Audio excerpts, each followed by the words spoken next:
Yes, next question देखते। देखिए next question क्या है। In the expansion 2 power 1/3 plus 1/2 into 3 power 1/3 then fifth term from beginning, fifth term from the end, यानी starting से fifth term और end से fifth term बताना है। अब देखिए क्वेश्चन बहुत ही लॉजिकल होते हैं, बिल्कुल सिंपल तरीके से आप समझ सकते हैं कि आपको पता है इसके लिए एंड के लिए मैंने आपको फॉर्मूला भी बताया था, पर आप ना भी लगाना चाहें तो उससे कोई फर्क नहीं पड़ता, क्योंकि आपको एक चीज समझ में आती है कि टोटल टर्म जो होंगे वो 11 होंगे। तो fifth term from the and मतलब ये हो गया, fifth term from the beginning ये हो गया। अब आप इसको ऐसे भी कर सकते हैं कि रिवर्स ऑर्डर में, जैसे बिगिनिंग के लिए जब बात करेंगे तो आप लिखेंगे फिफ्थ टर्म बोला है, फिफ्थ टर्म मतलब 4 + 1, तो आप लिखेंगे 10c4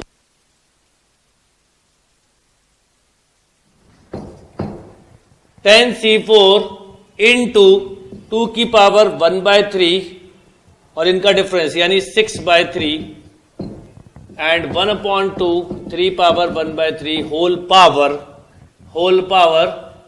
4 अपॉन एंड से फिफ्थ टर्म। तो क्यों ना इसको रिवर्स ऑर्डर में लिख लें। मान लीजिए b + a होता तो स्टार्टिंग से कौन सा होता फिफ्थ, वो भी आपके पास एक लॉजिक होता है। 10c4 1/2 3 पावर 1/3 की पावर 4 इंटू 2 की पावर 1/3 होल पावर, इसका डिफरेंस 6, वो सॉरी ये 6 आएगा और ये 4। क्या किया, ऐसा सोचिए कि a + b की पावर n, b + a की पावर n, इसका फिफ्थ टर्म और इसका फिफ्थ टर्म स्टार्टिंग से वो इसका एंड का कहलाएगा। अब इसका फायदा ये हुआ, ये डायरेक्टली कैंसिल नहीं भी लेते तो आप जब 7 टर्म निकालते तो आप लिखते 10c6 10c6 10c4 के इक्वल होता, वो कैंसिल हो जाता। अब देखिएगा ये बेस सेम है, ये बेस सेम है, राइट। इसमें होल पावर आप चाहें तो 6 भी लिख सकते हैं।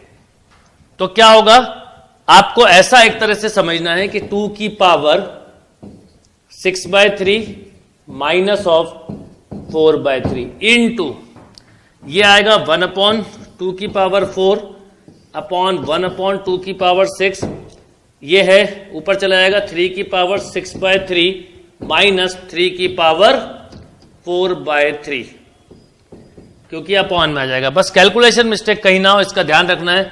तो ये बचा 2 की पावर 2/3, राइट। 6 - 4 2/3, यहां पर मिलेगा 2 का स्क्वायर और यहां पर देखिए कितना मिलेगा 6 - 4, यहां पर भी मिलेगा 3 की पावर 2/3, राइट।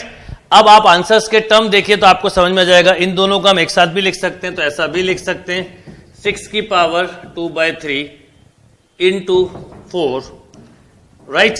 अब 6 का स्क्वायर हो गया 36 की पावर 1/3 इंटू 4, यानी ऐसा भी लिख सकते हैं 4 इंटू 36 की पावर 1/3/1, क्योंकि अपॉन में 1 है, ये राइट आंसर आ गया। यानी अगर आप कंसेप्चुअली स्ट्रांग हो, मुझे नहीं लगता कि कोई क्वेश्चन में उलझ सकते थे। फाउंडेशन बेस बहुत स्ट्रांग होना चाहिए, वही सब बातें डिपेंड करती हैं पेपर में। तो इस क्वेश्चन में ये ध्यान रखिए, ये ए है और ये बी है, आपने रिवर्स कर लिया, दोनों के रेशो निकाल लिए। नोट कर लीजिए क्वेश्चन।